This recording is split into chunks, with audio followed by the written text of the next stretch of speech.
पंचायत आणि नगरपालिका कर्मचाऱ्यांचे काम गाव आणि शहराच्या दैनंदिन व्यवस्थेचा अविभाज्य भाग आहे. स्वच्छता, पाणी पुरवठा, कचरा व्यवस्थापन, रस्त्याची देखभाल आणि आरोग्य सेवा या सगळ्यांची जबाबदारी ही कर्मचारी पार पाडतात. तरीही त्यांना अजूनही मिळत नाही तो सन्मान, ती सुरक्षा आणि त्या सुविधा ज्या एका राज्य सरकारी कर्मचाऱ्याला मिळतात. अनेक वर्षापासून हे कर्मचारी अल्पवेतनावर काम करत आहेत.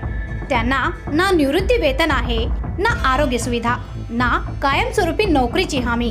सार्वजनिक सेवा बजावत असूनही सरकारी दर्जा न मिळाल्यामुळे त्यांच्या भविष्यावर सतत टांगती तलवार लटकत असते. त्यामुळे आता राज्यभरातून एक मागणी जोर धरू लागली आहे. पंचायत आणि नगरपालिका कर्मचाऱ्यांना राज्य सरकारी नोकरांचा दर्जा द्या. 2023ರಲ್ಲಿ ಏನು ಚುನಾವಣೆ ಪ್ರಣಾಳಿಕೆಯಲ್ಲಿ ಎಲ್ಲ ಪೌರ ನೌಕರರನ್ನ ನಿಮಗೆ ನ್ಯಾಯಸಮ್ಮತ ಬೇಡಿಕೆಗಳಿಗೆ ನಾವು ಸ್ಪಂದನೆ ಮಾಡ್ತೀವಿ ಅನ್ನತಕ್ಕಂಥ ಒಂದು ಪ್ರಣಾಳಿಕೆಯನ್ನು ಹೊರಡಿಸಿತ್ತು. ಆದರೆ ಸರ್ಕಾರ ಪ್ರಣಾಳಿಕೆಯಲ್ಲಿ ಬಂದಿರತಕ್ಕಂಥ ಘೋಷಣೆಯನ್ನು ಮರೆತು ಹಾಕಿದೆ. ಈ ಇಡೀ ಕರ್ನಾಟಕ ರಾಜ್ಯಾದ್ಯಂತ ಸರ್ಕಾರ 5 ಗ್ಯಾರಂಟಿ ಯೋಜನೆಗಳನ್ನು ಕೊಟ್ಟು ಮನೆ ಮನೆ ತಲುಪುವಂಥ ಕೆಲಸ ಯಶಸ್ವಿಯಾಗಿ ಮಾಡಿದೆ.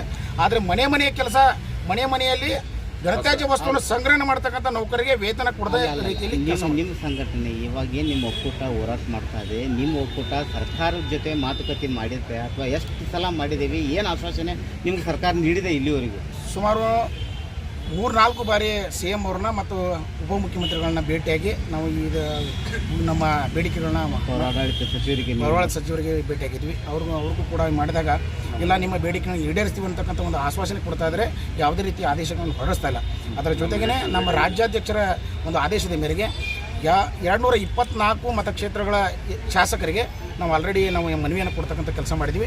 ಜಿಲ್ಲಾ ಉಸ್ತುವಾರಿ ಸಚಿವರಾಗಿರ್ತಕ್ಕಂಥ ಜಾರಕಿಹೊಳಿ ಸರ್ ಅವ್ರಿಗೂ ಕೂಡ ನಾವು ಮನವಿಯನ್ನು ಕೊಟ್ಟಿದ್ದೀವಿ.